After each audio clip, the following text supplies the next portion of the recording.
ouvir a palavra. Eu espero que onde você estiver, que o Espírito Santo fale com você. Nada é mais importante do que vai acontecer aqui agora. São poucos minutos, mas você precisa estar aqui, ok? Force sua cabeça para estar aqui. Seja lá que compromisso você tem depois, ou aonde você vai, mas você tem que estar aqui. Você precisa estar com a cabeça aqui, não longe daqui, aqui. Olhando, recebendo, anotando, respondendo. Deus está falando com você. Eu não tenho a mínima noção do que é, mas Deus fala com aquele que ouve. E o meu desejo é que você não venha aqui apenas ter uma experiência de culto, mas que você tenha um encontro com Deus. Com Deus que conhece o seu futuro e sabe tudo o que está para vir. Amém? Vamos ouvir a palavra. Abra sua Bíblia no livro de 2 Reis, capítulo 6, verso 15. Vamos do 15 ao 17. Segundo livro dos Reis de Israel, capítulo 6, verso 15 ao 17. Diz assim a Sagrada Escritura: o servo do homem de Deus levantou-se bem cedo pela manhã, e quando saía, viu que uma tropa com cavalos e carros de guerra havia cercado a cidade. Então ele exclamou: ah, meu senhor, o que faremos? O profeta respondeu: não tenha medo. Aqueles que estão conosco são mais numerosos do que eles. Então Eliseu orou: Senhor, abre os olhos dele, para que veja. O Senhor abriu os olhos do servo, que olhou e viu as colinas cheias de cavalos e carruagens de fogo ao redor de Eliseu. Feche os seus olhos. Quem será que está cercando quem, hein? Senhor Jesus Cristo, o Senhor está aqui. Servimos a um Deus que está vivo, que se move, que fala, e esse povo veio te encontrar.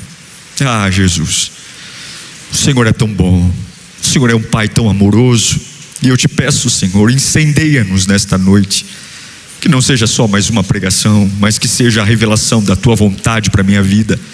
Que esta palavra me encoraje, me liberte, me traga direção. Que esta palavra me traga de volta para o eixo, que eu me sinta de novo revigorado, porque é impossível estar diante de ti e não ser impactado pela tua voz. É isso que te peço, Senhor. Somos diferentes, temos histórias diferentes, enfrentamos inimigos diferentes, mas o Senhor tem a resposta para qualquer que seja a situação. Fale conosco, para a glória de Jesus. Diga graças a Deus. O texto que li mostra dias de guerra em Israel. O rei da Síria, ele vivia em constante conflito contra o povo de Deus. Só que tinha um problema. Toda vez que o rei da Síria ia atacar Israel, alguma coisa dava errado. Toda emboscada que o rei da Síria armava, a emboscada falhava. Todo planejamento de destruir, esse planejamento era descoberto. Todo ataque que o rei da Síria produzia, esse ataque não dava certo. E o rei da Síria começou a achar que tinha um traidor dentro do reino da Síria que dava informações para Israel. Porque não é possível, todo ataque falha. Então deve ter um traidor no exército que conta lá para Israel o que a gente vai fazer.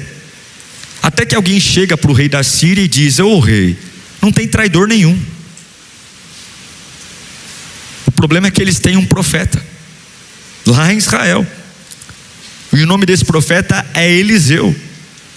E Deus conta tudo para esse profeta o que o senhor vai fazer.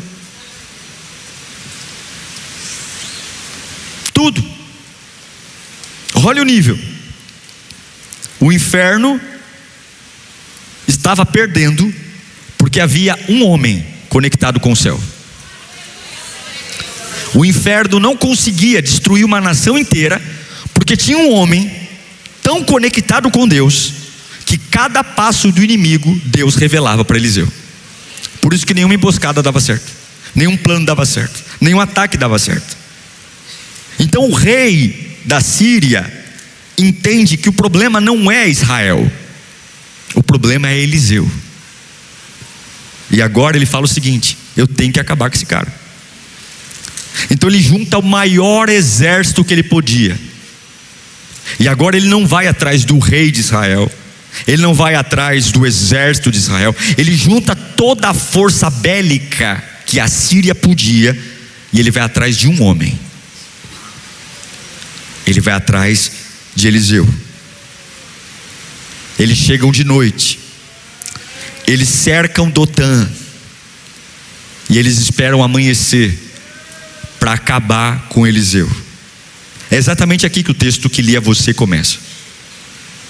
Quando o servo de Eliseu acorda, ali tomando café, e sai para fora da tenda. Quando ele olha em volta, ele vê o maior exército que já existiu naquela época em volta deles, com milhares de carros, cavalos, soldados. E ele olha para aquela situação. Pela manhã, logo ao amanhecer. E eu quero fazer uma pausa aqui, porque eu já vi muitas pregações assim, que a noite é terrível, a noite é terrível. Eu vou ser bem sincero com você, eu não tenho muitos problemas à noite, eu até durmo bem. Eu tenho muitos problemas pela manhã. Eu até gosto de enfrentar meus problemas à noite, porque eu falo, eu vou deitar e à noite ninguém me liga, à noite ninguém me enche o saco, à noite... O problema é quando o dia amanhece. É claro que cada um tem os seus desafios, eu não estou dizendo que eu estou certo, estou dizendo que comigo. Mas é mais ou menos o que está acontecendo aqui com o servo de Eliseu. Os inimigos estão lá desde a noite, mas eles começam a aparecer de manhã. O texto diz que bem cedo, pela manhã. Não é à noite, é de manhã. E eu de verdade acho que o pior momento não é quando eu deito, não. Eu acho que o pior momento é quando a gente levanta. Porque quando a gente dorme, dá aquela esquecida. Quando você pega no sono, né, você tem um seriado para assistir, você dá aquela distraída. Mas quando você acorda, a realidade nua e crua está lá na sua frente. Então você acorda e a dívida está lá. A ausência de alguém que você ama está lá. E você tem que enfrentar a sua rotina, sabe? Você tem a hora certa para pegar o ônibus, a hora certa para pegar o metrô, você tem a reunião marcada, e a dor está lá, o diagnóstico está lá. É quando esse servo de Eliseu sai da sua cabana e vê a cidade cercada, e não é um soldado, não é um grupinho de forasteiros, não é um pequeno exército, é um exército inteiro mobilizado para destruir um homem. Um homem que o erro dele, o pecado dele é ter conexão com Deus. É o ódio, porque o inferno nunca reage proporcional a quem você é. Se você fala assim para mim, pastor, foi um exagero um exército inteiro da Síria para prender um homem, por que não mandou uma comitiva? Por que não mandou um grupo de 10, de 20, 30? Já seria muito. Mas o inferno, ele sempre reage não ao que você é agora, mas ele reage sempre ao seu destino e a quem você pode se tornar. E aqui você tem que abrir a mente para isso, porque o exército da Síria não tem problema com o homem que está ali. O exército da Síria tem problema com o que Deus está fazendo na vida daquele único homem. E aqui você tem que ter maturidade para entender que o rei da Síria não trata qualquer pessoa como está tratando Eliseu. Não é qualquer pessoa que é uma que ele vai buscar que ele manda toda a força. Não é qualquer inimigo que ele vai buscar que ele manda todo o aparato bélico. Não. O inferno só carrega e cerca quem ele considera perigoso. E aqui você tem que abrir a mente, porque se você não entender esse lado espiritual, você pode achar que você é um azarado, que você é uma pessoa injustiçada. Não. Só existe uma perseguição intensa, onde existe um propósito intenso.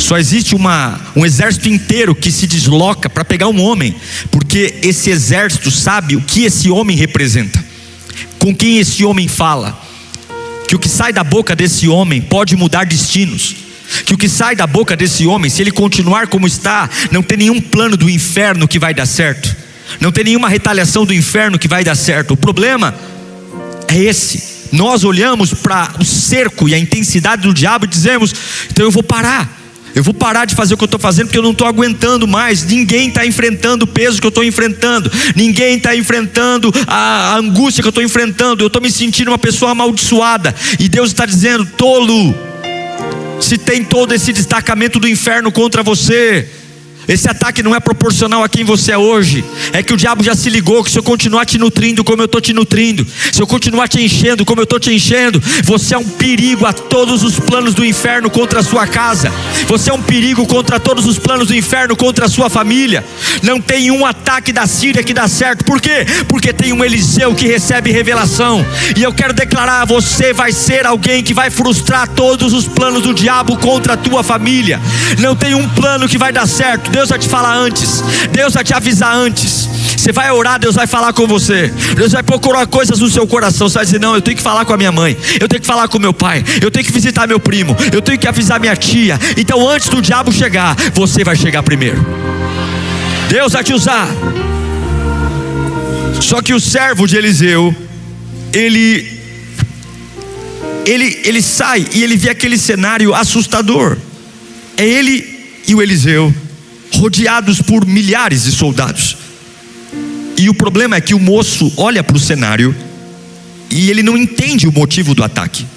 Então é esse o erro que muita gente comete, porque a gente vê a luta, a gente não tem problema, mas a gente não entende o valor que aquela luta carrega.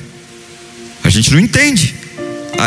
E eu sei que tem pessoas aqui fazendo essas perguntas em crise mesmo, sabe? Pastor, eu vim para o culto hoje porque eu estou pistola da vida. É muita pressão, é muito desgaste, é muita guerra, não tem o que eu faço. Eu vou para a empresa, implicam comigo. Eu vou no ônibus, alguém olha feio para mim. Eu chego em casa, tá tudo bem, eu pareço que sou aquele que é o patinho feio da família. Todo mundo, porque existe algo em você, e eu quero repetir, porque você tem que cravar isso. Deus manda eu repetir: existe algo em você que ameaça o inferno. Existia algo em Eliseu que ameaçava o rei da Síria. Então você não está em guerra porque Deus te abandonou. Você está em guerra porque tem algo vivo dentro de você. Está entendendo a diferença? Você está em guerra porque tem algo vivo. E agora começa a parte mais humana. O servo de Eliseu olha tudo aquilo e ele entra em desespero. E a pergunta que ele faz para Eliseu é a pergunta que toda pessoa que só vê coisas humanas faz quando algo está fora de controle: o que faremos? Ele olha para Eliseu e diz: o que nós faremos? Somos dois contra todos eles, não temos arma, e mesmo que tivéssemos arma, são só 4 braços contra milhares de braços. Eles têm cavalos, não tem como, é um massacre, estamos presos. E uma vez que Eliseu fosse preso, Eliseu seria torturado. Havia um ódio sobre Eliseu, um ódio de planos frustrados, um ódio de projetos falidos, um ódio, e Satanás nos odeia mesmo, e esse é o papel dele. Enquanto ele me odeia, eu adoro. Enquanto ele me odeia, eu clamo a Jesus. Enquanto ele quer me destruir, eu quero ser cheio do Espírito Santo. Cada um faz a sua parte, vamos ver quem ganha. Cada um faz o seu papel. Ele tenta roubar, matar e destruir, e todos os dias eu quero me embriagar do Espírito Santo e depender do Espírito Santo. O rei da Síria odeia Eliseu. E eu amo a Bíblia, porque a Bíblia não romantiza os homens. A Bíblia não passa pano para os homens quando eles são pequenos. E ali mostra que existe medo no servo de Eliseu, porque sentir medo não faz você uma pessoa carnal. Sentir medo faz de você uma pessoa normal. Medo é real. E a pergunta desse moço revela algo profundo, porque ele não sabia o que fazer, mas ele acreditava que o tamanho do problema iria definir o final da história. Então nós somos 2, eles são milhares. É assim que a história termina. Agora escute aqui, deixa Deus falar com você, porque isso aqui tem a ver com a sua semana que vai começar a partir de amanhã.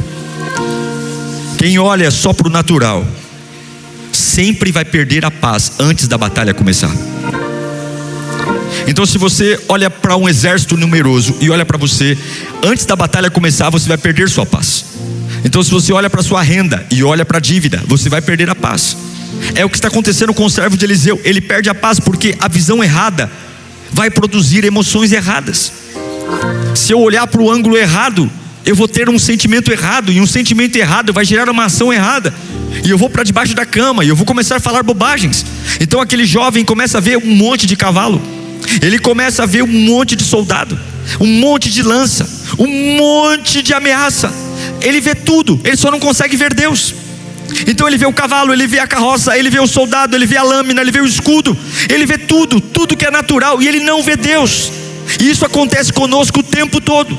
A gente chega aqui na igreja descabelado dizendo: pastor, eu vi isso, eu vi cavalo, eu vi carro, eu vi ameaça, eu vi diagnóstico, eu vi o tempo todo. A gente vê tudo, e vê tudo em alta definição, 4K, 5K, 6K, em telas de 300 polegadas, a gente vê tudo, tem um relatório completo, sabe todos os detalhes da crise. Esquecemos a promessa, esquecemos o tamanho do Deus que servimos. Você veio aqui falar do seu problema, você vai falar para o teu problema quem é o Deus que você veio buscar aqui hoje. É isso que o servo de Eliseu faz, ele tem um relatório. E aqui entra uma das respostas mais absurdas da Bíblia, porque Eliseu olha para aquele jovem apavorado, vendo milhares de carros, milhares de cavalos. Ele está atônito, dizendo: acabou, vou virar fumaça, já era. E Eliseu olha para ele, não tem apoio, só tem um homem acostumado a falar com Deus. E um homem acostumado a falar com Deus é um homem acostumado a falar loucuras. Um homem acostumado a ouvir a Deus é um homem acostumado a contrariar a lógica. Aquele Eliseu olha para o servo e diz para ele uma das maiores loucuras que alguém pode falar para alguém que está rodeado pelo exército mais poderoso da época: não tenha medo. Não tenha medo. E eu vim aqui pregar para você. Você pode estar em minoria, você pode olhar para mim e dizer que eu sou um louco em dizer isso, porque não existe nenhum jeito de você ganhar disso humanamente. Mas Deus manda olhar para você e dizer: não tenha medo. Deus manda eu gritar desse altar: não tenha medo. Deus manda eu profetizar no seu coração: não tenha medo. Deus manda eu dizer para sua mente, ouvir e guardar: não tenha medo. Como assim não tenha medo? A cidade está cercada. Como assim não tenha medo? A morte está exalando de todos os lados. O exército está armado. Mas Eliseu tinha uma visão que o moço não tinha. E maturidade espiritual não é ausência de crise. Maturidade espiritual é enxergar além da crise, além daquilo que vem à minha cabeça, além daquilo que quer destruir o meu coração. Porque o natural diz: estamos cercados, estamos cercados, estamos cercados, estamos cercados. E é isso aqui, é maravilhoso, porque o Eliseu não nega o problema. O Eliseu sabe que se você for analisar esse cenário, tirar uma foto dele, naturalmente já era. É 10-0 para o inimigo. E eu sei que se eu sentar para ouvir tua história, eu vou chorar. Tem histórias aqui que são dignas de choro. Você está aqui mesmo porque você acredita em Deus. Eu sei que tem gente aqui que está passando uma barra terrível, de verdade, dentro de casa. E aí você pode dizer: como não vou ter medo, pastor? Se eu sou ameaçado 24 horas, sou agredido, pressão psicológica, pressão emocional. Mas Eliseu não nega o problema. Eliseu sabia que o problema não era a maior presença que estava ali. Eliseu sabia, e aqui ele libera uma frase para o servo. Ele diz: ei servo, vem cá. Você está vendo todos esses soldados que estão aqui em volta da gente? Está vendo? Sim, estou vendo. Então peraí. Aqueles que estão conosco são mais numerosos do que esses que estão nos cercando aqui.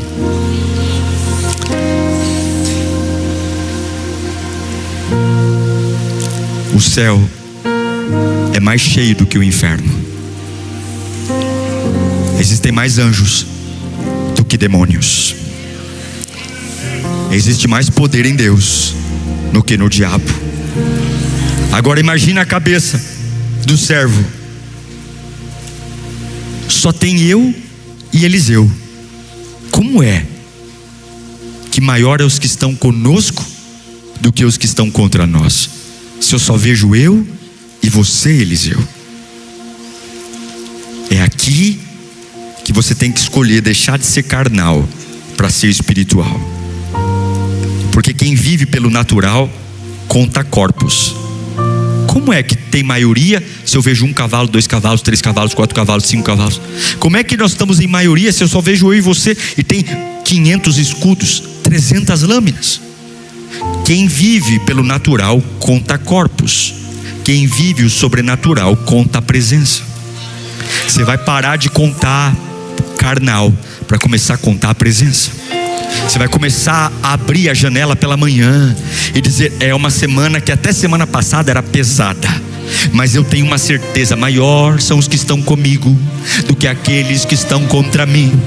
Maior são aqueles que estão comigo do que aqueles que estão contra mim. Você vai vencer a rejeição, você vai vencer a intimidação, você vai vencer a retaliação, você vai vencer as vozes ocultas que vêm para parar você. Essa é a diferença. Enquanto o moço está contando o soldado, Eliseu está contando o céu, aleluia. Enquanto o servo está contando as armas do inimigo, Eliseu está contando os anjos que estão ao redor. Você está contando o que, varão? Você está contando o que, minha irmã? Você está contando o movimento do céu ou está contando o movimento do inferno? O que você está contando? O moço está vendo cavalos naturais, e Eliseu sabia que há carros de fogo invisíveis. O que está invisível é mais real do que o que está visível. Existe um mundo espiritual à sua volta que sustenta você, e é por isso que você surpreendentemente ainda não morreu, surpreendentemente ainda não quebrou. Você acha que a sua vida está sendo sustentada pelo dinheiro? Você acha que é a oportunidade de alguém que teve dó de você? Você acha mesmo que não morreu até agora porque alguém foi caridoso, ou porque o teu chefe gosta de você? Você acha mesmo que você só não pirou na batatinha porque você é muito bom e o seu psicólogo é gente boa? Eu quero dizer que existe um Deus que sustenta você nos bastidores, existe um Deus que sustenta você no quarto escuro, existe um Deus que cuida de você quando ninguém vê. Você não está sobrevivendo porque é bom, não, porque o mundo espiritual é maior do que o mundo físico. É Deus que tem segurado nas tuas mãos, é Deus que tem te feito levantar todos os dias, é Deus que está atrás da cortina, colocando força, vitalidade em você. É o Senhor, é Ele que cuida de você, é Ele que supre você, mesmo quando você não percebe. E o servo de Eliseu está ali, ó, dizendo: tá maluco, o velho Eliseu está maluco, está gagá. Como é que tem maiores com a gente do que com ele, se eu e Eliseu, Eliseu e eu, e é soldado para todo lado como é. E eu acho lindo porque Eliseu vai orar, e Eliseu não fala assim, ó: Deus, suma com os meus inimigos, Deus, suma com o exército da Síria, Deus, tire todos eles da minha frente. Não, a oração de Eliseu é: Deus, abre os olhos do meu amigo aqui do lado. Deus, mostra para ele o que eu estou vendo. Mostra para ele o que eu estou vendo, e que é por isso que eu não estou tremendo na base. É por isso que eu não estou igual ele, quase fazendo xixi na calça. É por isso que eu não estou igual ele aqui, tremendo igual vara verde. Mostra para ele, abre os olhos dele. Meu Deus, isso muda completamente a interpretação desse texto. Meu Deus do céu, porque o maior milagre não é destruir o exército sírio. O maior milagre é curar a visão daquele moço. O maior milagre não é ver meu inimigo caindo no chão. O maior milagre é ver que além daqueles que querem me matar, existe um exército maior que quer me proteger. Aleluia, aleluia, aleluia, aleluia, aleluia, aleluia, aleluia. O problema de muita gente aqui não é ausência de Deus, mas é excesso de visão natural. Você vê tudo que o diabo faz, todo o movimento que o diabo faz, e está faltando você ter uma visão espiritual. Está na hora de você começar a ver o céu se abrindo, e não é sobre o que o inimigo está fazendo, é parar de contar demônio e começar a contar poder de Deus. Deus está cuidando de você. Não é porque você não vê que Deus não esteja aí. Então, ao invés de você dizer, Deus me alivia, Deus, fala, Deus, abre os meus olhos, abre os meus olhos, abre os meus olhos, abre os meus olhos. Eu quero ver tua mão aqui no meio dessa batalha. Eu quero ver o Senhor comigo aqui. Deus, não precisa aliviar nada, não precisa tirar inimigo nenhum. Deus, só me mostra qual é o teu plano. Deus, só me mostra, porque se eu ver o Senhor, eu me ergo agora. Eu não preciso que o inimigo recue, eu só preciso ver o que o Senhor está fazendo. E Deus está fazendo algo agora, Deus está fazendo algo hoje. O reino de Deus não é um reino de preguiça. Deus está trabalhando por você. Deus trabalha, Ele trabalha para cumprir os planos que Ele prometeu a você. Você não está perdido, não é uma fase perdida. E eu oro para que os seus olhos se abram hoje, para que os seus olhos se abram, porque a hora que os olhos do rapaz se abrem, olha que forte, a hora que os olhos do servo de Eliseu se abrem, ele começa a ver carros, cavalos de fogo. Antes de orar, parecia que o inimigo tinha me cercado, mas depois de orar, eu percebi que quem está cercado é o inimigo. Antes de orar, eu achava que eu corria risco de vida, mas depois de orar, eu percebi que quem está correndo risco de vida é o inimigo. O servo de Eliseu começa a olhar e dizer, uau, carros e cavalos de fogo. O céu não chegou quando o servo de Eliseu viu. Aqueles carros sempre estiveram lá. O cuidado de Deus sempre esteve lá. Ele só não conseguia ver. Antes de orar, Deus já estava lá. E é isso que eu quero te ensinar. É só você que não percebeu. Você está rodeado de poder e está vivendo como um fracote covarde, porque você só sabe contar cavalos e soldados inimigos. Então pare de contar os inimigos e diga, Jesus, me mostra. Oh Senhor, me mostra. Me mostra. Porque talvez Deus já esteja trabalhando e você ainda esteja desesperado. Talvez Deus já esteja fazendo algo incrível e você está aí perturbado. Talvez o milagre já está vindo na direção da sua casa, aleluia, e você esteja acreditando no pior cenário, dizendo, já era. A oração não trouxe os anjos, a oração trouxe a percepção que os anjos sempre estiveram lá. Deus não chegou atrasado, Ele sempre esteve lá. É você que não viu, é você que não observou. E a Bíblia diz que quando os olhos espirituais dele se abrem, o monte cheio de carros, cavalos de fogo. Então fala comigo. O inimigo cercava a cidade, mas Deus cercava o inimigo. Quem está cercando quem? O inimigo cercava a cidade e Deus cercava o inimigo. Você está olhando para que cerco? Dependendo do cerco que você olhar, você sai desse culto para morrer ou sai desse culto para ter paz.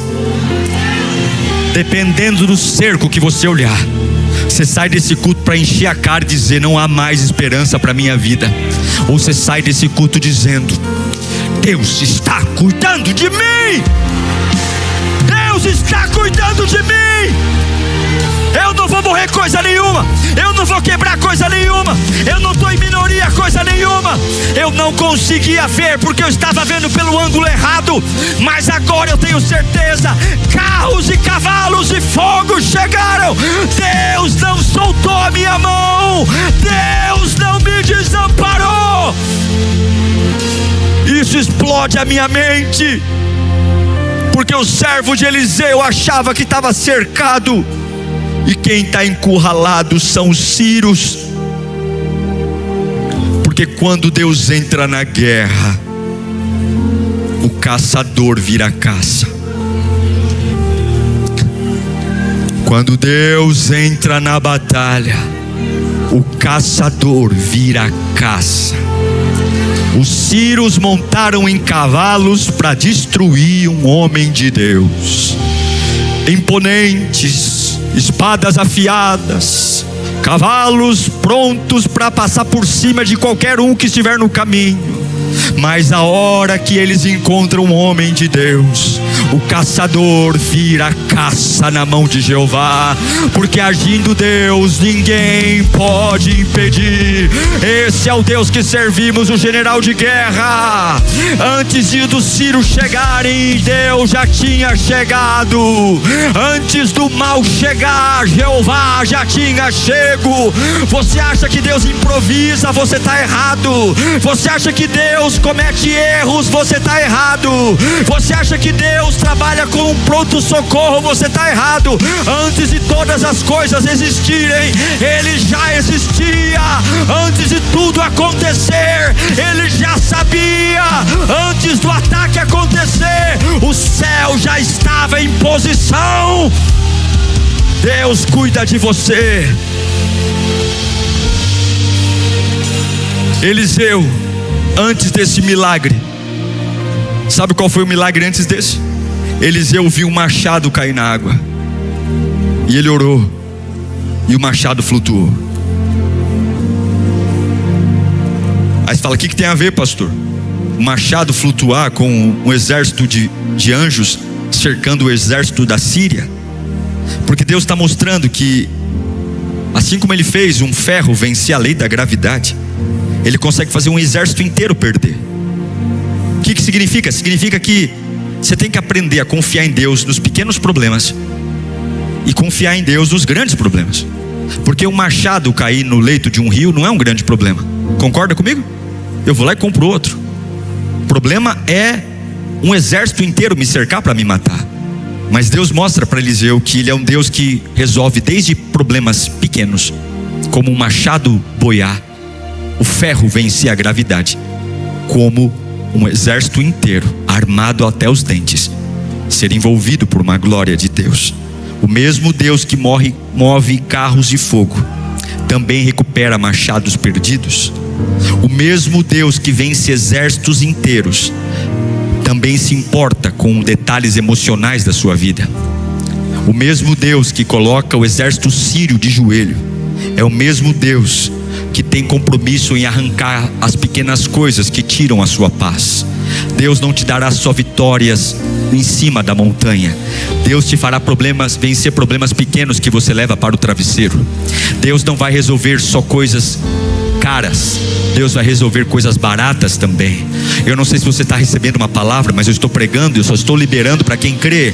Eu quero declarar em nome de Jesus, o Espírito Santo vai te trazer restauração. Você não vai ficar cercado coisa nenhuma, você não vai ficar encurralado coisa nenhuma, você não vai ter esse grito represado na garganta coisa nenhuma. Você vai ser livre e vai ter uma vida decente, vai ter uma vida em paz e vai ter uma vida amparada por aquele que não erra. Você vai ver Deus resolvendo coisas pequenas e coisas grandes. E quando isso acontecer, você vai dizer: por que eu não morri? Porque ao invés de contar demônio, eu contei o que Deus está fazendo. Aí Eliseu faz a segunda oração. A primeira oração é: Deus, abre os olhos do meu servo, para que eles vejam o que eu estou vendo. E a segunda oração é: Deus, fere os soldados da Síria com cegueira. Uau! Olha que interessante. Ele ora para o servo dele abrir os olhos para ver o mundo espiritual. E agora ele ora para que todos os soldados do exército sírio fiquem cegos.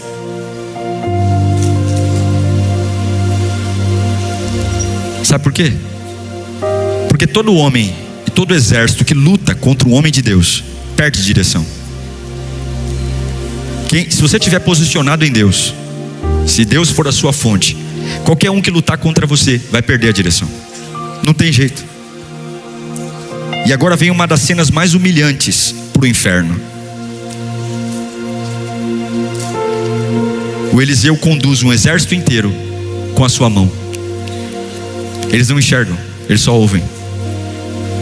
E agora Eliseu começa a conduzir um exército inteiro que está cego. E ele faz esse exército inteiro segui-lo, estralando o dedo, batendo palma. Venham! Homens que vieram pomposos para matá-lo, agora como cordeirinhos, cegos, começam a seguir, ouvir uma voz. O inferno que chegou para matar um homem de Deus, agora começa a ser guiado por ele. Uau! Quem é que está encurralado? Quem é que está encurralando quem? Agora quem está cercado está guiando aquele que cercava. Quem é que está indefeso mesmo? Quem é que é vulnerável? Quem é que está em minoria? Levanta a mão para cá. Deus te fará andar em lugares que o medo disse que você morreria. Deus te fará pisar em terras que o medo disse que você não sobreviveria. Eliseu está andando num lugar que todo soldado sírio falava: ali esse homem morre. E agora Eliseu está conduzindo os seus algozes. Eu declaro em nome da Santíssima Trindade, você vai colocar pés que todo mundo já disse: é ali que ele morre, é ali que ele quebra, é ali que ele enlouquece. E Deus vai confundir tudo que pensam a seu respeito.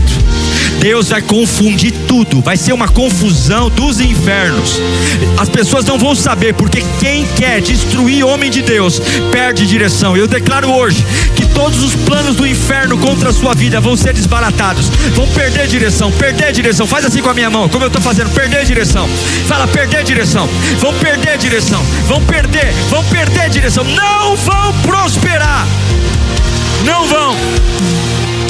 Não vão. Não vão. Não vão prosperar. Só que tem um detalhe, e aqui eu encerro. Lá no versículo 21 de 2 Reis 6, põe para mim por favor. 2 Reis 6, versículo 21. O Eliseu leva um exército inteiro cego. Ele guia o exército. Eu não sei se ele foi batendo palma, eu não sei se ele foi estalando o dedo, eu não sei se ele foi soprando um chofar. Eu sei que ele foi fazendo barulho e um exército inteiro seguindo o som dele. E ele levou aquele exército até Samaria. E quando o rei de Israel viu aquele exército inteiro cego, perguntou para o Eliseu: devo matá-los, meu pai? Devo matá-los? O que você responderia? Talvez a gente diria o quê? Oh, é agora mesmo. Mata toda essa praga dos infernos. Mata. Mas Eliseu respondeu: não. Não. O rei costuma matar prisioneiros que captura com a espada, o arco. Ordene que lhes sirvam o quê? Comida. Uau. Bebida. Uau. E deixem que voltem ao seu senhor. Olha o 23. Então o rei preparou-lhes um grande... Quem que vai comer esse banquete? Os sírios que queriam matá-lo, que estão cegos agora. E terminando eles de comer e beber, mandou-os de volta aonde? Por seu senhor. Agora você lê comigo a partir do assim. 1, 2, 3. Assim as tropas de Arã pararam de invadir. Nunca mais os sírios encheram o saco de Israel. Nunca mais. Escuta, olha para mim, já vou encerrar. Quando o rei de Israel pergunta para o profeta Eliseu: devo matá-los? Porque existe em nós um sistema natural de vingança. Quem me fez mal merece o mal. Quem quis me matar merece morrer. Quem quis puxar meu tapete na empresa, tenho que puxar o tapete dele. Isso é natural do homem, a nossa natureza é assim. Mas quando Eliseu diz: não, não mata não, dá pão, dá água, dá banquete. Isso aqui é reino de Deus puro. porque reino de Deus não vence como o mundo vence. Você não vai vencer como o mundo vence, não. O mundo vence destruindo, o mundo vence se vingando, mas o reino de Deus revela superioridade espiritual. Você é superior, há um Deus morando dentro de você, há uma presença nobre em você. Quem sabe quem Deus é, não precisa provar força para ninguém. Quem sabe o Deus que serve, não precisa mostrar o muque para ninguém. Eu vou dizer para o meu inimigo: come e bebe, porque você não me matou, não é porque você é fraco, não. É porque o Deus Todo-Poderoso cuida de mim. O Deus Todo-Poderoso salva a minha vida. Se você quer se vingar de alguém, se você está perdendo sua paz, tramando projetos, tramando coisas, retaliações, fazendo fofoca, intriga, marcando conversinha, aquelas reuniões em shopping nada a ver, para levar buchicho, fofoca, que eu tenho um podre para contar, eu tenho um negócio para contar, eu tenho um negócio chocante para dizer. Isso aí, gente, é gente que não depende de Deus. Quem tem proteção divina é superior. Quem tem proteção divina tem até dó do inimigo. Fala: dá comida para esses coitados aí. Dá comida para eles, dá água para eles.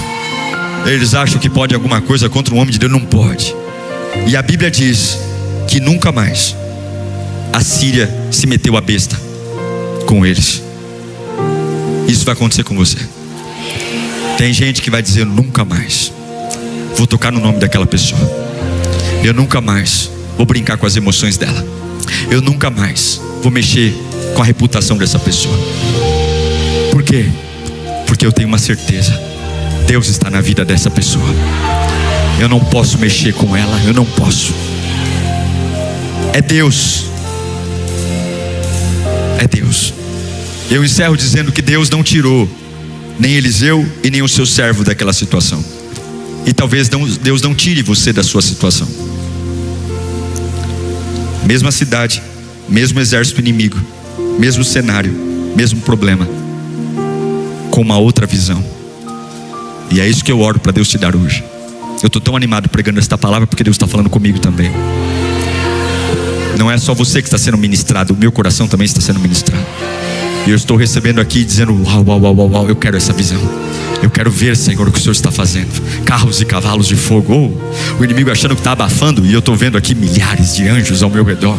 Porque o céu é mais cheio que o inferno. Grita comigo: o céu é mais cheio que o inferno. Levanta a mão e grita: o céu é mais cheio que o inferno. O céu é mais cheio que o inferno. Grita: o céu é mais cheio que o inferno.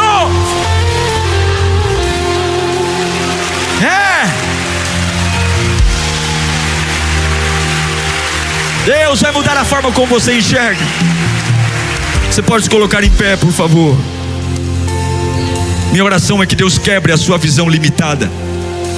Minha oração é que você enxergue o cuidado de Deus. E daqui a pouco você vai guiar aqueles que tentaram fazer mal a você. Faz assim com as mãos e fecha os olhos. Escute e receba com os olhos fechados. Eu declaro que você não percebeu, mas tem anjos acampados à sua volta. Existe um livramento armado para você. O inimigo pode estar armado, mas o teu livramento está armado. Existe fogo ao redor da sua casa, da sua empresa. Existe fogo ao redor da sua família. Existe um céu que guerreia por você. Porque Satanás sabe que você é uma ameaça. E você vai ser alguém que vai estragar todos os planos dele. Deus vai falar com você primeiro. Deus vai te alertar primeiro. Antes da crise chegar, Deus vai falar com você. Ele vai falar com você em sonho. Ele vai falar com você no ônibus. Ele vai te alertar. E eu termino profetizando: você não vai morrer cercado, porque você vai viver protegido. Você não vai viver cercado, morrendo. Vai viver protegido. Você não vai ser consumido por essa guerra, mas você vai testemunhar a fidelidade do Senhor no meio dessa guerra. E aquilo que parecia o fim vai se transformar num palco de milagre. Eu sei que o céu é maior. O céu está mais cheio creio que o inferno, a presença de Deus é maior que esta ameaça, o fogo é maior que o cerco. Repita comigo bem alto: se Deus é por mim, quem será contra mim? Busque o Espírito Santo agora. Fecha os teus olhos. Fala para Deus abrir os teus olhos. Olha para o teu maior medo, olha para a tua maior insegurança. Olhe para aquilo que você fala: não é possível, não é possível que isso está acontecendo comigo. Eu sou uma pessoa que é temente a Deus. Por que tanto ódio? Por que tanta raiva? Ninguém passa pelo que eu passo. Por que tem tanta cobrança? Por que ninguém, parece que eu sou a bola da vez. Tudo é só comigo, tudo é só comigo. Você é o Eliseu, você é o queridinho de Jesus. Deus conta tudo para você, Deus mostra tudo para você. E agora o rei da Síria percebeu que não é o exército de Israel, não é o rei de Israel, é um homem de Deus. E você não é uma porcaria, você é um homem de Deus. Talvez você não tenha um trono, não tenha uma coroa, mas você tem o Espírito Santo. Talvez você não é o mais famoso, você não é a mais famosa, mas você tem o Espírito Santo. E quem tem o Espírito Santo é uma bomba no inferno. Quem tem o Espírito Santo é uma arma nuclear no inferno. Os planos do diabo começam a cair um por um. É demônio chorando, é demônio em crise de existência, porque ele trabalha e Deus te conta antes. Ele trabalha e Deus te revela antes. E ele sabe que se te cercar ele acaba. Mas Deus está dizendo hoje: eu cheguei primeiro que o diabo, eu cheguei primeiro que a Síria. Maior não é ele que te cerca, sou eu que cerco ele. Não é ele que te cerca. Abra os teus olhos espirituais, abra os teus olhos espirituais. Eu cerco a Síria, não é a Síria que te cerca. Abra a tua boca e comece a glorificar ao Deus que cerca. Abra a tua boca e comece a glorificar ao Deus que manda fogo. Abra a tua boca e comece a glorificar ao Deus que protege. Abra a tua boca e diga: abra os meus olhos para ver, abra os meus olhos para ver, abra os meus olhos para ver. Eu estou me sentindo tão animado, eu estou me sentindo tão encorajado. Eu vou viver um novo tempo, porque agora eu estou contando anjo, eu estou contando fogo. Olha o anjo ali, olha outro anjo ali, olha o outro anjo descendo. Olha, aleluia, olha a carruagem de fogo descendo. Eu não estou cercado, é o diabo que está, aleluia. Receba vitória, receba poder, receba ânimo. Deus está na tua empresa, Deus está na tua casa, Deus está no teu chamado, Deus está. Vai recebendo um consolo do Espírito Santo. Quando os olhos do servo se abriram, o tremor passou, a vontade de fazer xixi passou, a dor de barriga foi embora. E ele falou: coitado dos meus inimigos. Olha o que eu estou vendo aqui, meu Deus do céu. Coitado dos sírios, olha quanto cavalo de fogo. Olha que Deus abre teus olhos. Você vai começar a sentir um encorajamento agora. Encorajamento.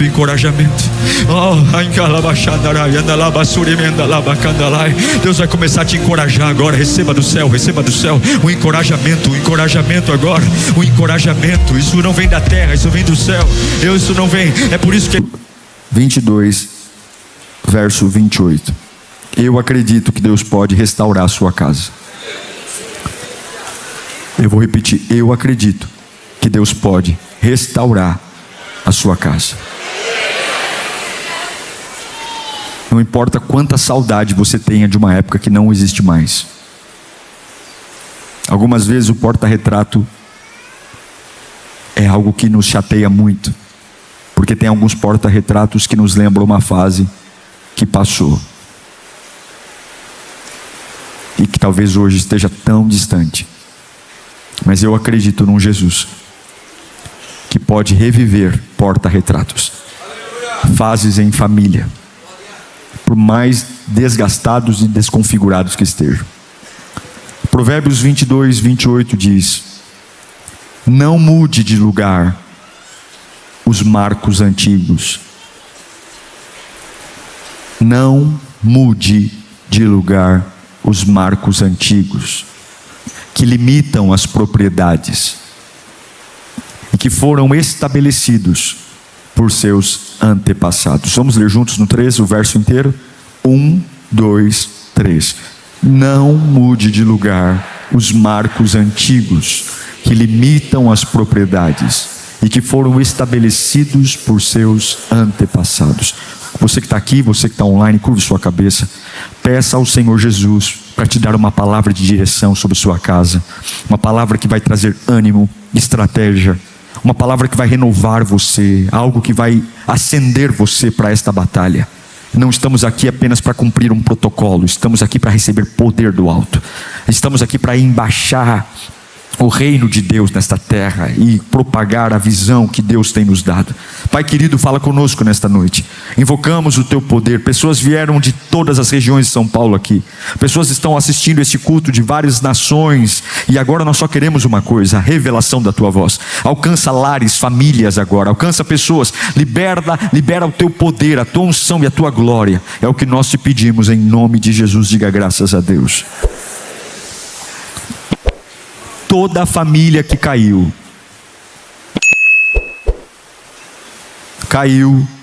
porque perdeu alguma coisa. Ninguém acorda e perde um casamento. Ninguém desperta e perde um filho.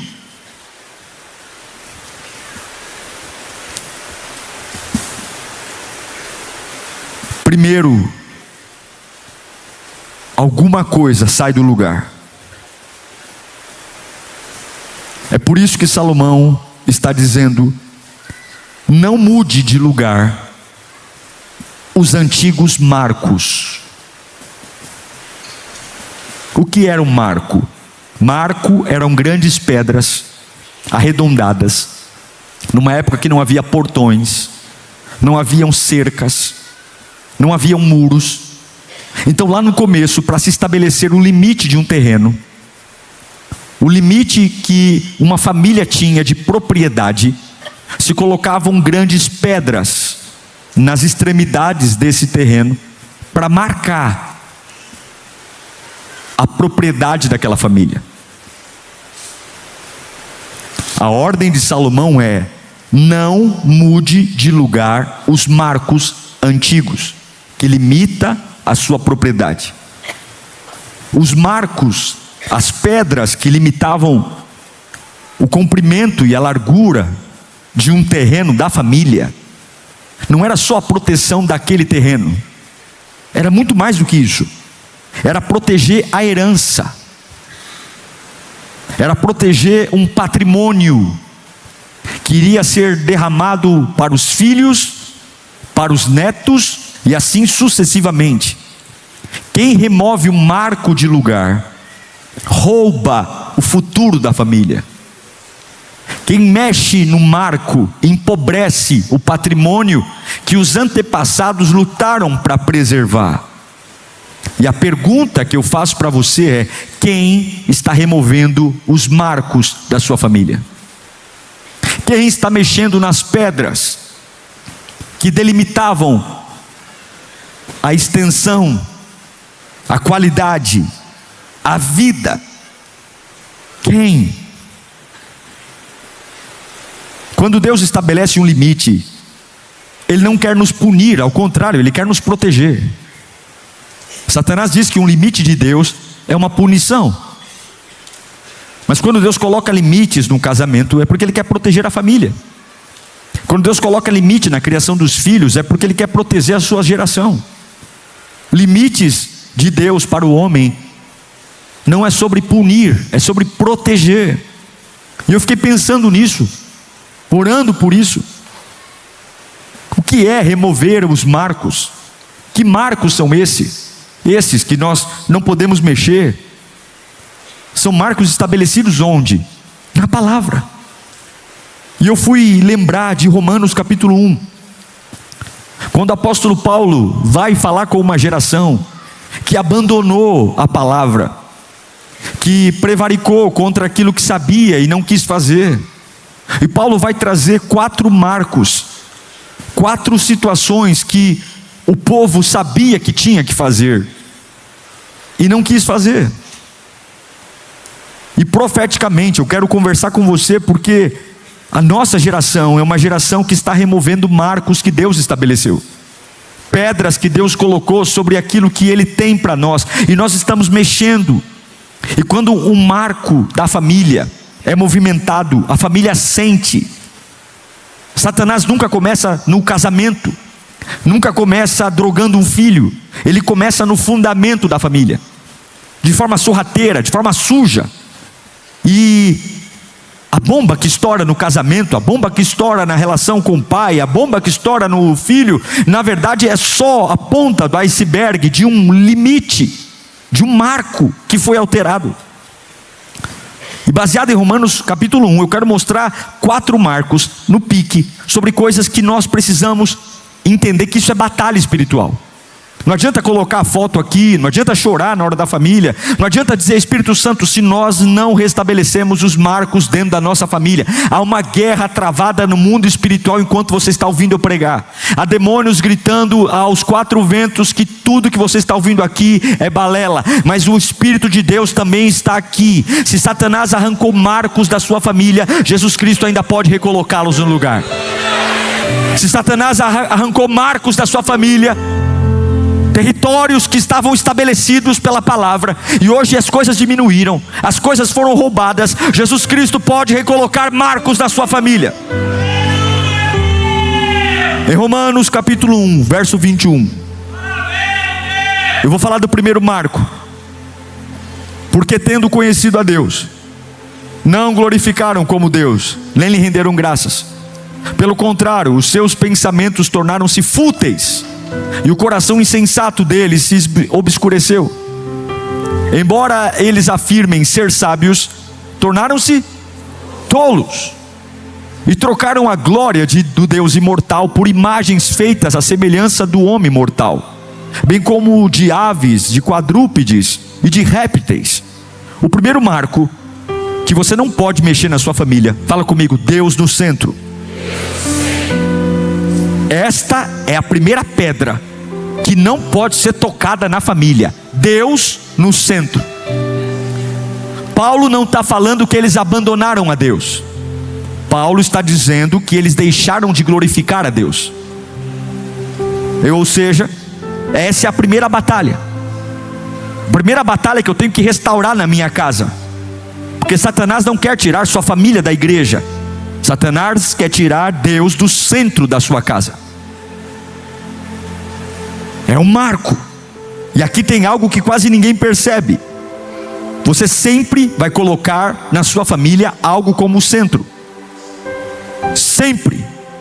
Sempre haverá algo dentro da família que a família se move para. Porque nós fomos feitos para servir. Se não servimos a Deus, serviremos outra pessoa ou outra coisa. Se você não servir a Deus na sua casa, você vai servir ao dinheiro. Se você não servir a Deus na sua casa, você vai servir ao trabalho. Se você não servir a Deus, você vai servir ao celular. Se você não servir a Deus, você vai servir ao sucesso. Se você não servir a Deus, você vai servir à vaidade. Se você não servir a Deus, você vai servir aos seus filhos. Você vai servir ao seu casamento. Até coisas boas podem ocupar um lugar errado dentro da nossa casa. Quando eu mexo no marco de Deus ser o centro, a família começa a adoecer. Eu não sei se você percebeu, no versículo 23 de Romanos 1, diz que embora eles se tornem sábios, ou digam que são sábios, põe de novo para mim, eles trocaram a glória do Deus imortal por imagens feitas por mãos de homens. E o que mais? Eles preferem deixar o Deus imortal, porque o Deus imortal é alguém que não se manipula. Eu prefiro ter algo que eu manipulo. E o que eu prefiro ter em casa?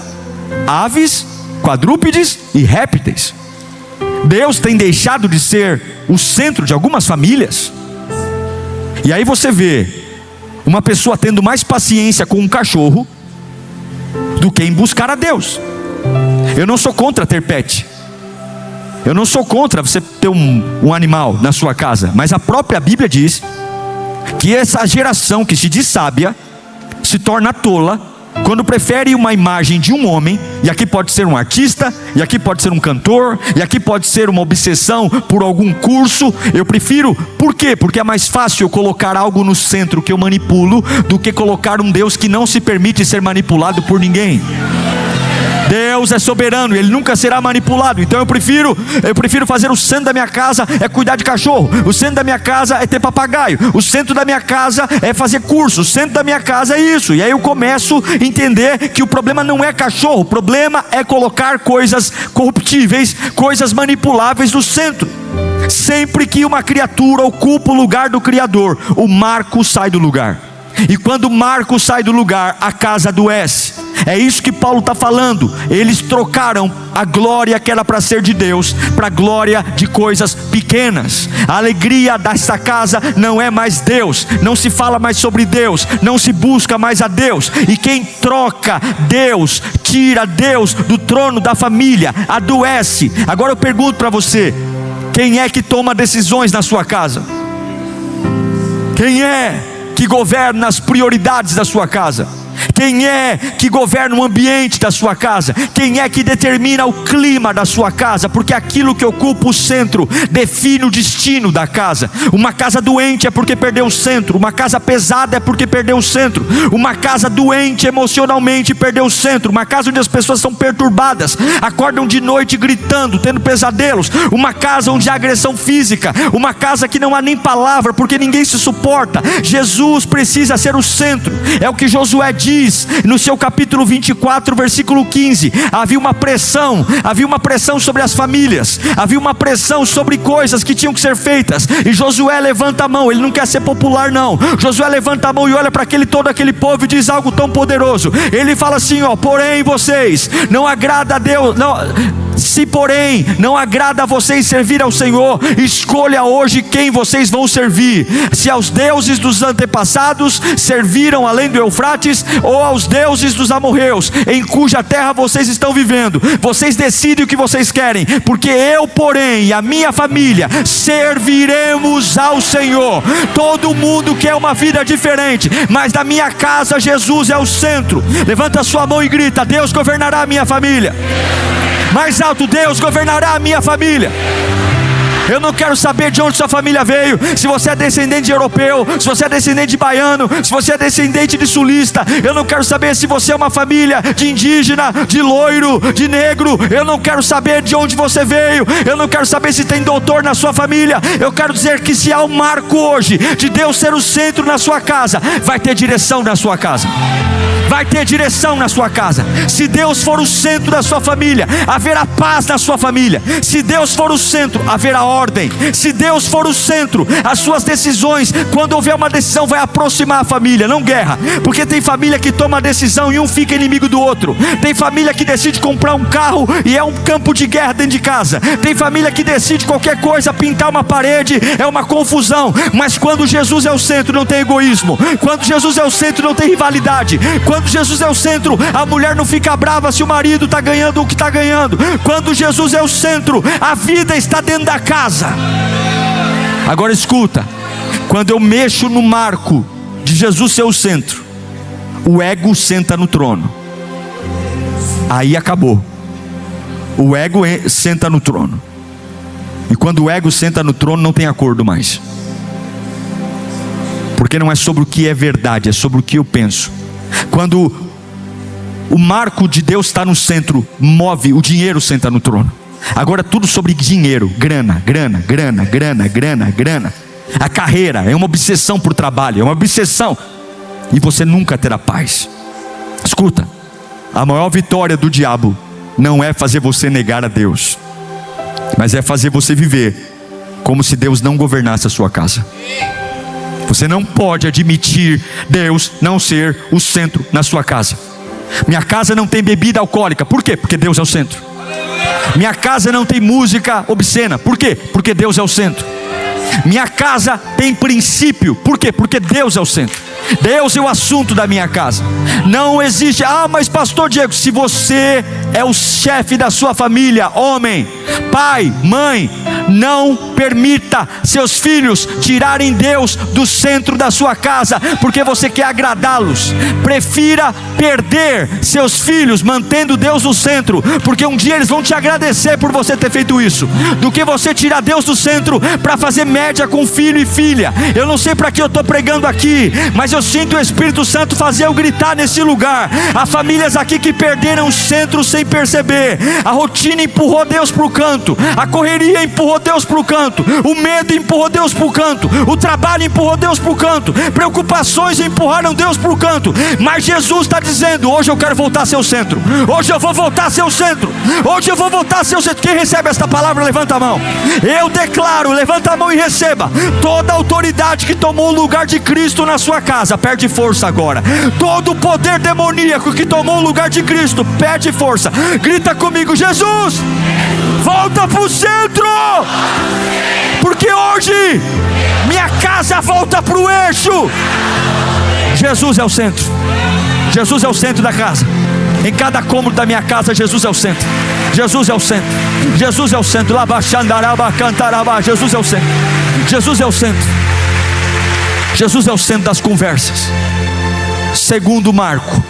Qual é o primeiro marco? Deus é o centro. Segundo marco. Fala comigo: verdade. Você não pode mexer nesse marco. Se tu mexer no marco da verdade, tua casa acaba. Romanos 1:25.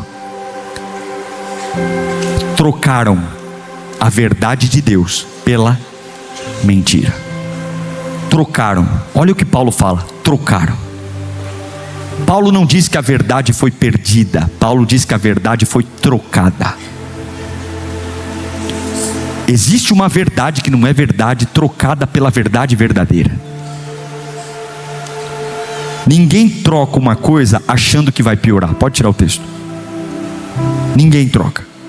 Quem troca a verdade pela mentira é porque acredita que esta mentira é melhor do que a verdade. Não foi isso que o diabo fez com Adão e Eva no jardim do Éden? O diabo nunca disse: Adão, Eva, abandonem a Deus. Nunca. O que ele disse foi: tem um caminho melhor. O que Deus disse é bom, mas tem algo melhor do que o que Deus disse. É isso que ele continua fazendo com as famílias até hoje. Satanás luta para que a mentira se torne confortável e você mexa no marco. Há um marco de uma verdade. Há um marco. Escute: famílias não morrem, famílias não quebram porque brigam. Gente, briga tem sempre, discussão tem sempre, desentendimento tem sempre. O que mata uma família não é a briga. O que mata uma família é quando a família para de falar a verdade. É a mentira. Ninguém separa porque brigou com o marido. Nenhum filho sai de casa porque brigou com o pai. O que mata uma família é a mentira. E sabe o que é mentira? Mentira é quando o marido diz para a esposa: tá tudo bem, mas não tá.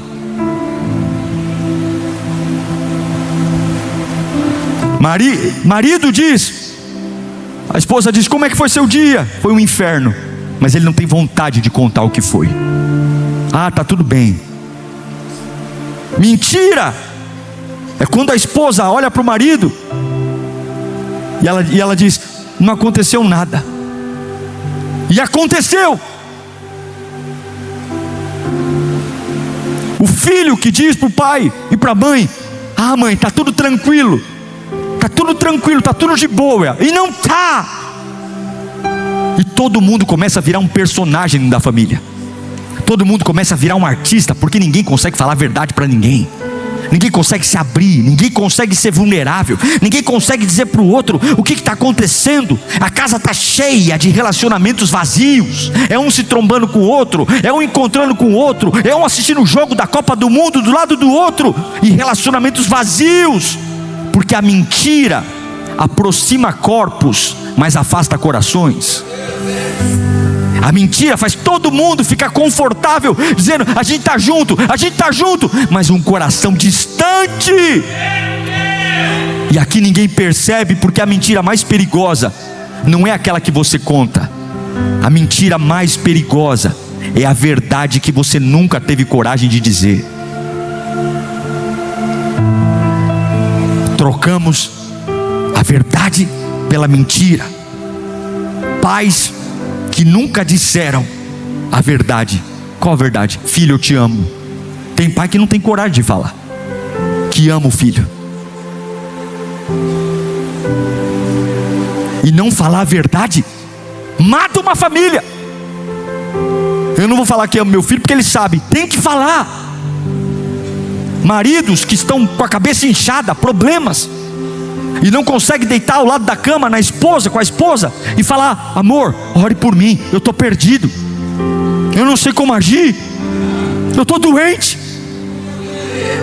Esposas que estão sobrecarregadas, exaustas, rotina diária em casa, trabalham fora, é filho, é um monte de coisa, e não conseguem olhar para alguém dentro de casa e dizer: eu preciso de ajuda. Porque quando a mentira está, o silêncio vai crescendo, crescendo, crescendo, o orgulho vai crescendo, a distância vai crescendo, a autossuficiência vai crescendo, e Satanás vai construindo muros dentro de casa. Muros, muros, muros. E de um lado o diabo faz muros, e do outro lado Jesus diz: eu sou a verdade. Eu sou a verdade. Perceba, ele não diz: eu falo a verdade. Jesus diz: eu sou a verdade. A verdade não é algo que sai da boca de Jesus, a verdade é o próprio Jesus. E eu quero declarar hoje, significa que se Jesus é a verdade, se Ele entra numa casa, as máscaras vão começar a cair, a culpa vai perder a força, a mentira vai perder espaço, porque ninguém permanece escondido diante da verdade.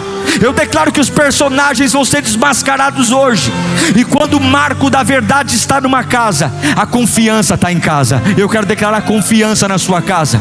Sua casa é uma casa confiável. Seu marido vai confiar em você, minha irmã. Minha irmã, você vai confiar no seu marido. Os filhos não vão correr para amigos de bar, os filhos vão correr para o pai, para a mãe. Onde há verdade, há liberdade. Onde há verdade, há perdão. Onde há verdade, há paz. Onde há verdade, a família aprende a resolver conflito. Onde a verdade não se gera abismo, se gera cura. Onde a verdade não se gera distância, se gera proximidade. Vai recebendo aí, vai recebendo. Mas quando você tira o marco da verdade, quando você move o marco da verdade: pastor, mas é só uma mentirinha, é um assunto delicado, eu não quero conversar com a minha esposa, eu não quero falar para o meu marido, é uma bobagemzinha. Quando você começa a mexer no marco da verdade, a desconfiança chega, e quando a confiança vai embora, o casamento só vai existir, a relação com os filhos só vai existir. Levanta a mão para cá. A mentira não destrói primeiro o casamento, a mentira destrói a confiança. Você consegue entender? Levanta a mão. Eu declaro que agora o Espírito Santo hoje, Ele está quebrando anos de silêncio que estavam na sua casa, anos onde o orgulho imperou, anos onde palavras foram engolidas por medo de machucar pessoas. Eu quero declarar que a partir desse culto, conversas vão começar a acontecer, conversas que o diabo impediu há anos, conversas entre o marido e a esposa que há anos não aconteciam, vão começar a acontecer. Teus filhos vão deitar com você na cama e vão abrir o coração para você a partir desse culto, porque a mentira vai dar lugar à verdade. O marco da verdade está sendo restabelecido.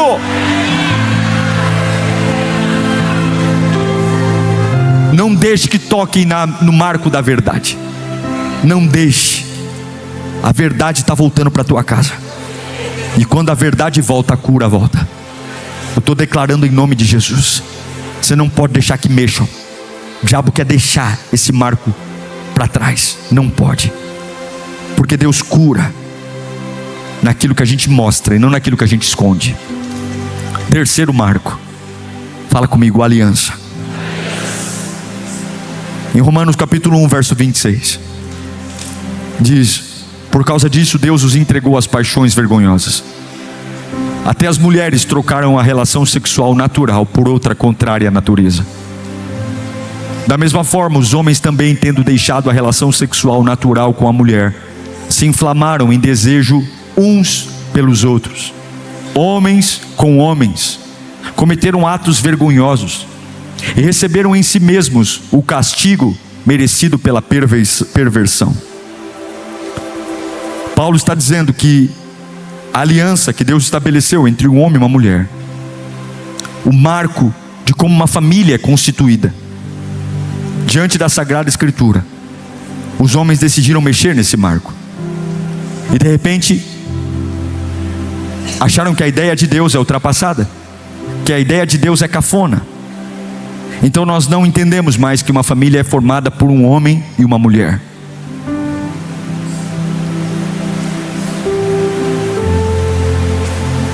Mas o que Paulo está falando aqui é muito mais do que comportamento humano.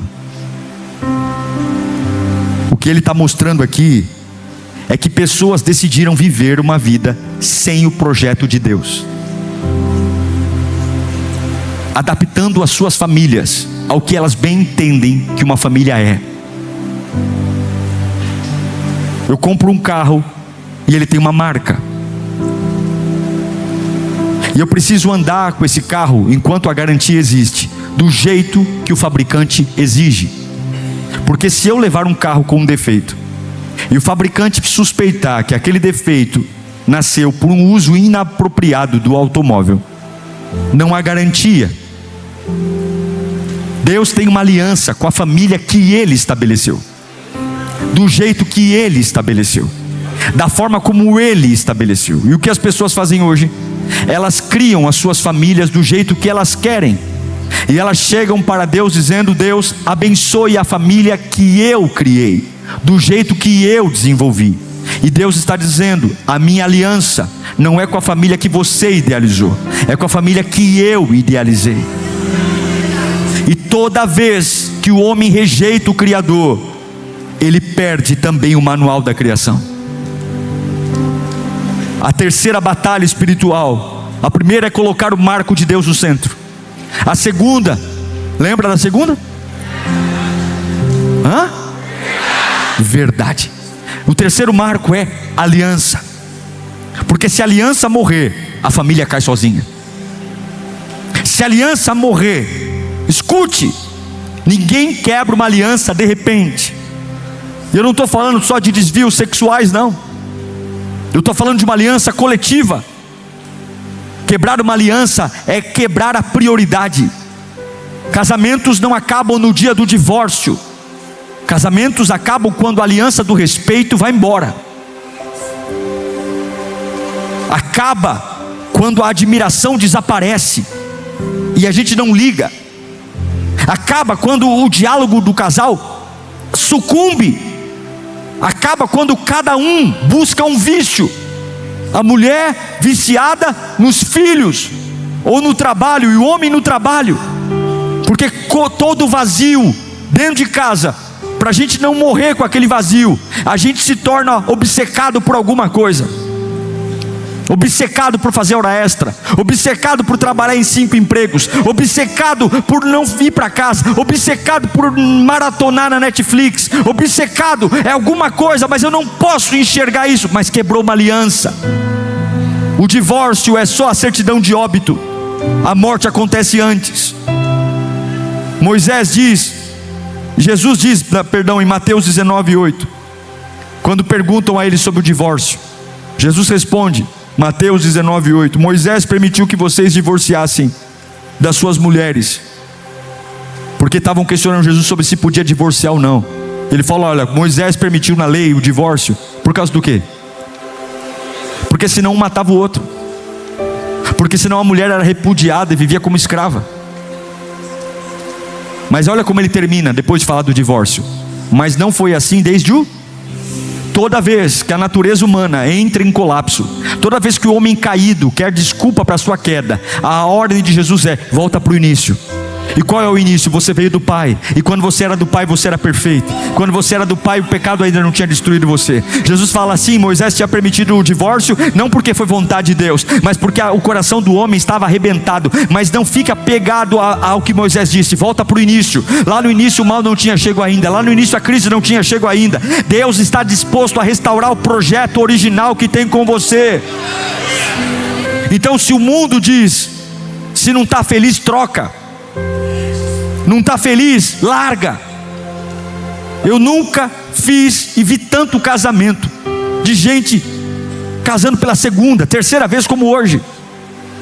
Eu sei que existem casos e casos, e a gente não pode generalizar, mas existe hoje um sucateamento da aliança. As pessoas não protegem mais a aliança. Você vai separar porque a felicidade mudou? Eu já ouvi pessoas chegando para mim falando: pastor, eu estou me separando porque a gente não combina mais. E o pior, eu falo: mas quem traiu quem? Não teve adultério, não teve traição. Olha, a gente se dá melhor separado do que junto. Isso é diabólico. Seria melhor que tivesse um adultério, porque pelo menos existe uma razão. Mas quando não há razão nenhuma, e um olha para o outro e fala assim: a gente só quer ser amigo agora. Você não pode quebrar a aliança porque mudou a emoção. Você não pode quebrar uma aliança porque mudou a circunstância. Você não pode quebrar uma aliança porque mudou a felicidade. A aliança precisa permanecer mesmo na tristeza. É na alegria e na tristeza. É na saúde e na doença. É na riqueza e na escassez, até que Deus recolha um dos dois. Eu quero declarar aqui alianças fortes sobre casamentos desta igreja. Nós não viveremos o abuso do divórcio. Nós não viveremos a normalização do divórcio. Nós vamos lutar, porque a aliança não é sobre alegria. A aliança é sobre responder ao que o céu espera de você. Eu declaro casamento. Se você está do lado da tua esposa, aí do teu marido, pega na mão dele e fala: nossa aliança permanecerá. O maior perigo para um casamento acabar não é uma terceira pessoa. Não. O maior perigo para o casamento acabar é a rotina. A rotina mata um casamento. O desequilíbrio no trabalho, só quer trabalhar, é o celular na mesa.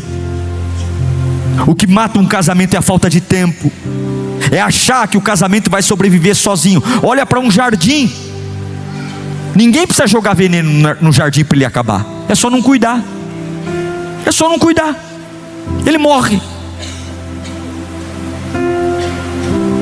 E alguns estão falando: não sei quem está fazendo coisa das trevas para o meu casamento acabar. É você que não cuida. Quando o marco da aliança permanece, levanta a mão para cá, teu casamento vai ter segurança. Teus filhos vão crescer tendo estabilidade. A sua casa vai virar um refúgio. A crise até se aproxima, mas a crise não separa ninguém. Mas eu quero repreender: quando o marco da aliança é retirado, os filhos perdem a referência, o casal perde a paz, a família perde a identidade. E eu declaro hoje: Satanás não vai separar a sua família. Eu declaro uma aliança forjada em Deus. Há casamentos aqui, levanta a mão mais um pouco. Há casamentos aqui que chegaram cansados. Há casais aqui nesta noite que estão me ouvindo pregar feridos. Há pessoas me assistindo pela internet sem esperança. Mas o Deus da aliança está nesse lugar. E eu declaro que aquilo que o inferno enfraqueceu, Deus está fortalecendo agora. Aquilo que o orgulho endureceu, Deus está quebrando agora. Aquilo que parecia ser o fim, Deus está recomeçando. Diga graças a Deus. Qual é o primeiro marco que você não pode mexer? Deus no centro. O segundo marco? Verdade. O terceiro marco? E o quarto? Fala comigo. Altar. Romanos capítulo 1, verso 28. Além do mais, visto que desprezaram o conhecimento de Deus. O que eles desprezaram? Conhecimento de Deus. O próprio Deus os entregou a uma disposição mental reprovável, para praticarem o que não deviam. Paulo não diz que eles perderam o conhecimento. Paulo diz que eles desprezaram o conhecimento. Sabe o que significa desprezar o conhecimento de Deus? Significa: isso não tem valor para mim. Deus não tem valor para mim. E aqui é mais uma batalha espiritual para a tua casa. Satanás luta para que Deus deixe de ser o assunto dentro da tua casa. Tem pessoas que falam de Deus aqui e em casa não falam nada. Tem pessoas que são uma bênção aqui. Escute, o altar não acaba quando a família deixa de orar. O altar acaba quando Deus deixa de participar da rotina da casa. É onde uma família não conta mais testemunhos dentro de casa. É uma família onde não se fala de oração dentro de casa. Se conversa sobre futebol, sobre política, sobre dinheiro, sobre vício, sobre bet, sobre fofoca. se conversa sobre artista, se conversa sobre viagem, mas ninguém senta a uma mesa para contar um testemunho da conversão, para celebrar uma cura divina que teve na família, para lembrar da palavra do último culto, para falar sobre o derramar do Espírito Santo. Quando foi a última vez que você falou de batismo do Espírito Santo com teus filhos? Quando foi a última vez que você falou que chorou na presença de Deus? Quando você chegou em casa e ao invés de chegar em casa e sentar para assistir algum programa pervertido como Praça é Nossa, você chamou tua família e vai dizer: vamos orar juntos para encerrar o que começou lá na igreja? O altar não pode apagar dentro da tua casa. Quando você mexe no marco do altar, quando você mexe no marco do altar, a sua casa começa a ruir. Nós temos que voltar a compartilhar orações respondidas dentro de casa, voltar a falar de canções com os nossos filhos. Ah, pastor, mas que assunto chato. Se falar de Deus é chato na sua casa é uma casa distante de Deus, porque uma casa onde o altar queima, Deus é o assunto da casa, Deus é o assunto da família, Deus é o assunto da família. É uma casa que vive, e tudo que vai fazer é o que Deus pensa sobre isso. Nós vamos almoçar num restaurante, o que Deus pensa sobre isso? Nós vamos comprar esse livro, o que Deus pensa sobre isso? Nós vamos assistir esse programa, o que Deus pensa sobre isso? Alguns vão chamar você de fanático, mas no dia da tempestade, fica tranquilo, esse fanatismo vai te salvar. Fica tranquilo. Alguns vão chamar você de fanático, mas no dia que o capeta vier, esse fanatismo vai preservar a tua casa. Desde que me chamem de fanático, desde que me chamem de fanático, eu não vou fazer média para igual, eu vou honrar o soberano, eu não vou fazer média para igual. Ninguém mexe no marco do altar. Minha casa é uma casa que tem altar. Minha casa é uma casa que tem altar. Minha casa é uma casa que tem altar. Quem vai comer na minha mesa vai comer numa mesa que tem altar. Altar, altar. Deus não, a casa que Deus é o altar. Deus não é uma visita. Agora escute, estou caminhando para o fim. O maior discipulador dos seus filhos não é a quantidade de coisas que você fala para eles, mas você discipula seus filhos quando eles te observam. E aqui está um problema de uma geração inteira que não se permite ser observada. Dá lição de moral, encosta na parede, obriga o menino. Seu filho nunca vai amar a oração porque você manda ele orar. Seu filho vai amar a oração quando ele pegar você orando. Seu filho não vai amar ler a Bíblia porque você manda ler a Bíblia. Deixe seu filho pegar você no sofá com a Bíblia na mão. Mas não, é Big Brother, é fazenda, é fofoca, é um monte de bobagem. Não, sente no sofá, até mesmo propositadamente, quando ele chega da escola, e deixe ele ver você com a Bíblia na mão, lendo a palavra de Deus. Porque não é o quanto você manda ele fazer, é o quanto ele observa você fazendo. Não é falar: canta menino, tira esse funk. Mas quando foi a última vez que teu filho te viu adorando, ouvindo louvores ao Senhor? Não deixe seu filho ouvir sua voz, deixe seu filho ver você fazendo aquilo que você ensina, porque enquanto alguns falam, não mostram nada, e o que ensina não é isso. O que ensina é o que eu mostro. Olha o que Moisés diz em Deuteronômio capítulo 6, verso 6. Ele diz que todas estas palavras que hoje ordeno estejam onde? No seu coração. Olha o 7. Ensine-as com persistência aos seus filhos. Não é falar um dia, não é quando lembrar, com persistência. Fale sobre elas quando estiver sentado em casa, quando andar pelo caminho, quando se deitar e quando se levantar. Fale o tempo todo. Fale das palavras de Deus o tempo todo. Fale para o seu filho o tempo todo. Recite livros para ele, recite versículos. Transforme sua casa num ambiente de igreja. Sua casa é uma igreja. Pastor, minha casa é uma igreja. Aqui em casa eu prego, aqui em casa eu oro, aqui em casa a gente jejua, aqui em casa a gente ouve louvor. Porque filhos aprendem vendo e não ouvindo. Fale menos e mostre mais. E eu declaro um despertar na vida de pais que estão aqui. Despertar. Eu me lembro de Timóteo, capítulo 2, verso 1, capítulo 1, Timóteo, capítulo 1, versículo 5, 2 Timóteo 1, 5. Recordo-me da sua fé, não fingida. Olha que coisa linda Paulo falando. Que primeiro habitou em Lóide, a sua avó, e depois em Eunice, e eu estou convencido de que habita também em você.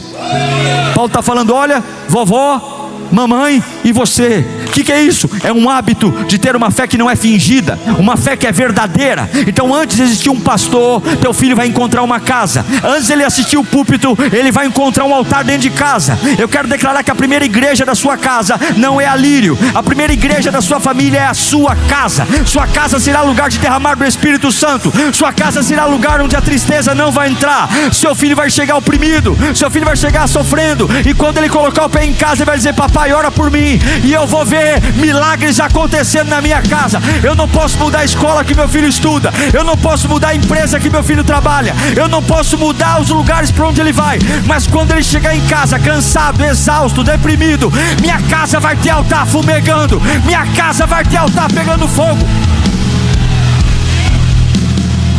Hoje em dia não está fácil. Minha filha tem 10 anos. Eu sei o que ela sofre na escola. Eu sei o que uma criança passa. Hoje as crianças são cruéis.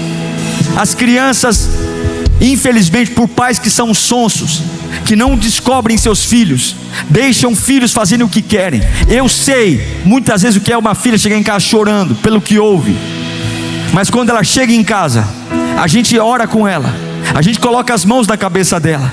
E eu nunca vi minha filha passar um dia amargurado, porque se Satanás tenta adoecer lá fora, dentro da minha casa tem cura, dentro da minha casa tem libertação, dentro da minha casa tem remédio. Minha casa não tem desespero, minha casa tem Espírito Santo. Minha casa pode chegar abatido, cansado, frustrado, mas dentro da minha casa tem altar pegando fogo. Você que é solteiro, já se prepara. Se você está morando numa casa e onde você não é o rimo de família, teu pai é ímpio, tua mãe é ímpia, a casa é deles, mas você pode olhar para eles e falar assim: eu um dia vou ter a minha casa, e a minha casa vai ter altar pegando fogo, e eu vou trazer esse altar de novo para a casa dos meus pais. Quando tem o marco do altar, tem presença. Oh, coisa boa chegar em casa e ter presença. Eu quero dizer que algumas pessoas aqui perderam a alegria de estar em casa, mas a partir desse culto você vai ter um prazer tão grande. Irmão, você vai ficando mais velho, você paga para não sair de casa. Eu sou essa pessoa, depois dos 40 anos, irmão, eu torço para ninguém me convidar para lugar nenhum. Não me convide, por favor, não me convide. Por quê? Porque eu amo estar na minha casa. Quem se identifica? Agora, por que eu amo? Porque meu sofá é maravilhoso?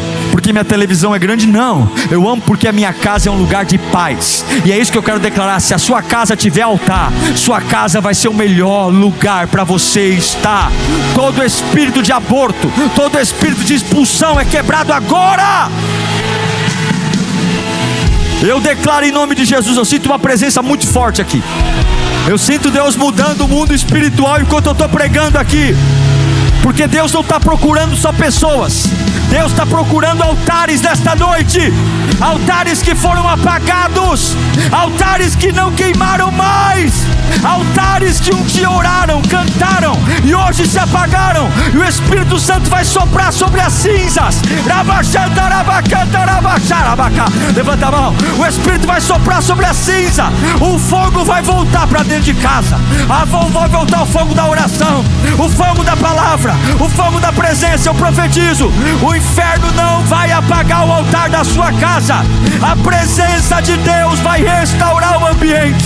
Grita altar, grita altar, altar, altar, altar, altar, altar. Levanta a mão e pensa na tua casa e grita altar, altar. Minha casa é um altar, minha casa não é uma sepultura, minha casa não é um cemitério, minha casa tem altar. Você que está me assistindo online, receba poder, receba altar, altar, altar, altar, altar pegando fogo. Altar. Tua vizinha pode ser uma encapitada, do outro lado mora um demônio, do outro lado mora um capeta, na frente mora um satanás e atrás mora um chifrudo, mas sua casa vai ter altar. Você pode morar no condomínio mais endemoniado, sua casa vai ter altar. Altar. Você pode morar numa rua que só tem traficante, teus filhos vão ser homens de Deus.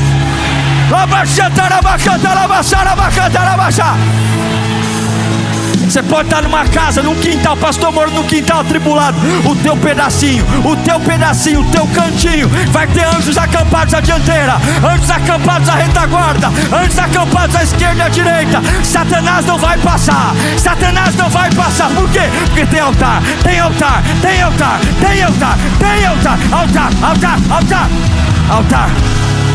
A loucura não vai entrar, não vai entrar. Aí você olha para mim e fala: pastor, eu perdi os 4 marcos, eu perdi Deus no centro, minha casa já não tem Deus no centro faz tempo. Pastor, eu perdi a verdade, minha casa é só mentira, é um enganando o outro. Pastor, oh pastor, eu perdi. Lembra do terceiro? Lá em casa não tem pacto, lá em casa é um egoísmo. Pastor, eu perdi o quê? O altar. E agora? Romanos 1 mostra o que o homem fez com os marcos, mas os evangelhos mostram o que Jesus fez com as casas. Olhe para Jesus. Ele entrou na casa de Pedro, mudou a casa de Pedro. Ele entrou na casa de Jairo, mudou a casa de Jairo. Ele entrou na casa de Marta e Maria, mudou a casa de Marta e Maria. Ele entrou na casa de Zaqueu e mudou a casa de Zaqueu. Ele olha para Zaqueu e diz: hoje convém estar em sua casa. Jesus não começa restaurando uma família, Jesus começa restaurando um coração. E eu declaro hoje, assim como ele olhou para Zaqueu e disse, para um homem que estava perdido, não havia nenhum altar, nenhum marco na casa de Zaqueu, mas Jesus diz: hoje a salvação nesta casa. Jesus não disse hoje a salvação em você, Jesus disse por causa de você a salvação na sua casa, na sua casa. Por conta de você que está nessa explosão, a tua casa inteira será impactada, impactada. Aí você fala assim: pastor Diego, eu perdi o marco onde Jesus não é o centro. Só que a cruz devolve Jesus para o centro. A cruz rasga o véu e você tem acesso ao Pai. Pastor, eu perdi o segundo marco. A mentira, a mentira. A cruz restaura o marco da verdade. Conhecereis a verdade e a verdade vos libertará. Pastor, eu perdi o marco da aliança.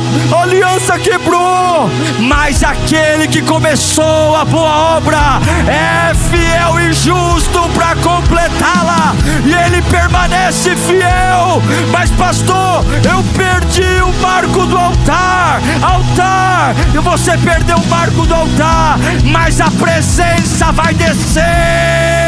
E quando a presença desce, o altar pega fogo. O pecado arrancou marcos, mas Jesus recoloca os marcos. Coloque-se em pé, levante-se em nome de Jesus.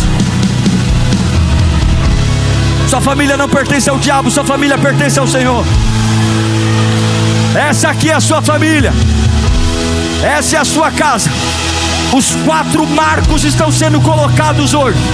Deus no centro, verdade,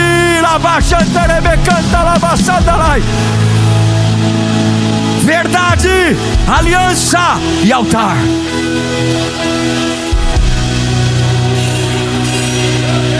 O Espírito Santo vai soprar sobre cinzas aqui, mas tudo começa no seu coração. Tem que pegar fogo aqui dentro. Estenda a mão para frente, feche os olhos. Eu vou profetizar e vai ser escrito no céu. O que é ligado na terra é ligado no céu. Receba isso no fundo do coração. Eu profetizo a volta de Deus para o centro da sua casa.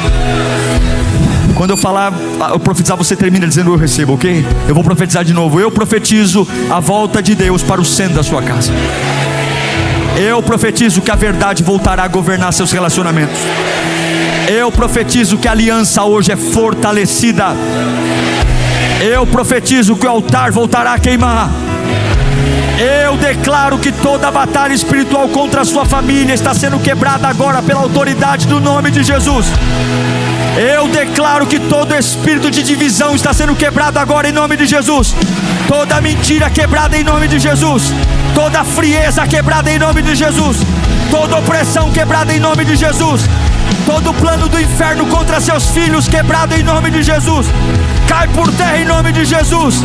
A última palavra sobre sua casa não é o diabo que diz, não é a crise que diz, não é a dor que diz. A última palavra sobre sua casa